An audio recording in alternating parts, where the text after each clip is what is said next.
attempted abduction of Hanako Arasaka Okay. at the Arasaka-sponsored. So I'm gonna benchmark this laptop. It's an 4080 that's inside of it with 12900K, 64 gigabits of memory because it was cheap as fuck to get. Complete overkill, but hey, why not? Yeah, it was the cheapest laptop I could find, and I'm gonna see how it performs in yeah, the most demanding games and stuff like that.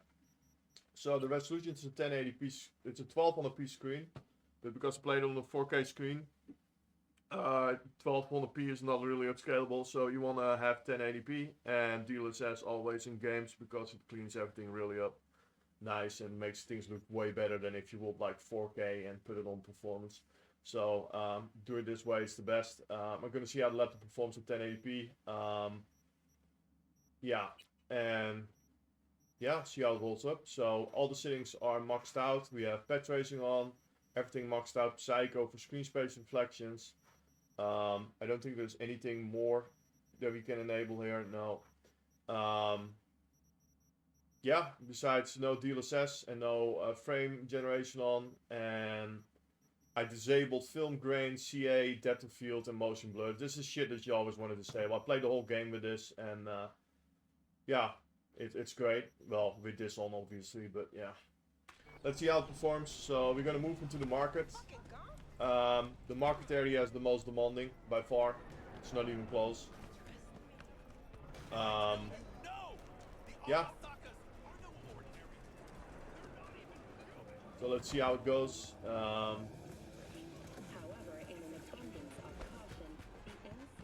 Now I played through the whole game, I know exactly what performance you get where, and this is by far the most demanding area. There's another area where you can still go towards, which is also demanding, but this is more. So we're sitting around 30 FPS. Yeah, I would straight up call it unplayable.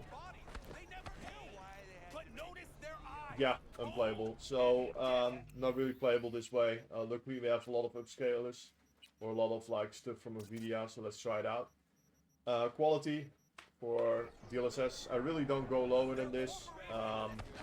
Because quality adds nice quality towards the screen. Like, it looks a lot better now than it did before. Like shimmering and everything gets killed and stuff like that. It's really nice. We're sitting at like 50 FPS, about that. It goes a little bit higher, but it drops a little bit lower towards that. Yeah, I must say, really well playable. If you have a VRR screen, so G-Sync, FreeSync, whatever. Hey, it's great. Yeah, the screen's a little bit darker for the recording. I can't fix it for some reason. It's a little bit fuzzier also. But this is the best way to test the laptop out for now. Because it doesn't take any performance away from the hardware, right? Because it's recorded external. So yeah, my excuses for that, but I'm just gonna keep it for now. I can't fix it for some reason. I don't know what the fuck I'm doing wrong. So it's sitting at 50 FPS.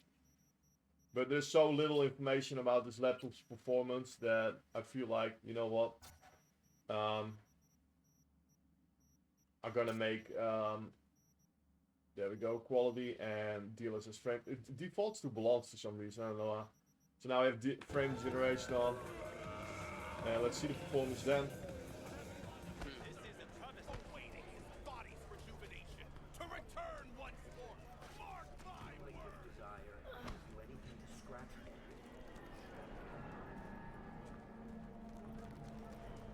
It's a little bit like it's a little bit buggy. That ray trace construction. It looks way better with it on though. But sometimes things can flicker out of nowhere, and there's a little bit of ghosting in the distance. You don't really see it unless you really zoom in on it. But the flickering, like in one mission, you had like a whole storm of clouds coming at you, and yeah, you saw that flickering, which was like kind of really distracting. But that's the only flaw I saw, and sometimes like you see some smoke flicker, but I think they already recognized it and they're gonna fix it in the next patch. Yeah, so we're sitting at like 90 FPS. Let's try out if we drive through the city. Let's get this car. My car now, bitch. Let's go.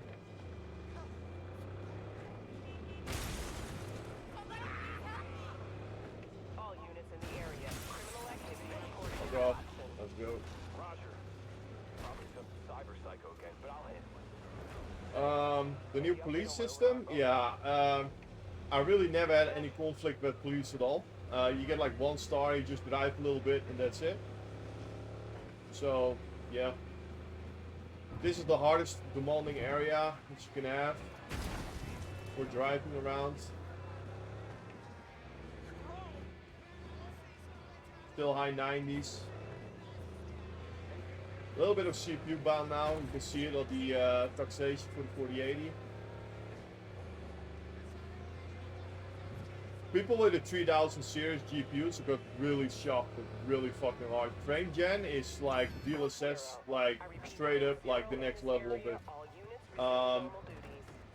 If you're CPU bound and stuff like that, but with the 9900K 3080 at 40, I was going down to the 50s in that market. Yeah, it's really bad.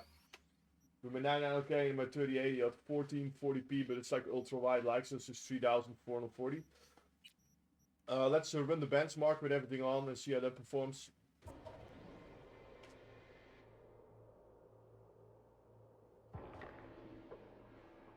The screen on the laptop is 16-inch, so really I don't know why people want to get like way higher resolutions on it. You just kill the GPU with it, and because the classes are different for desktop, so the 4080 is acting on 4070 on the desktop.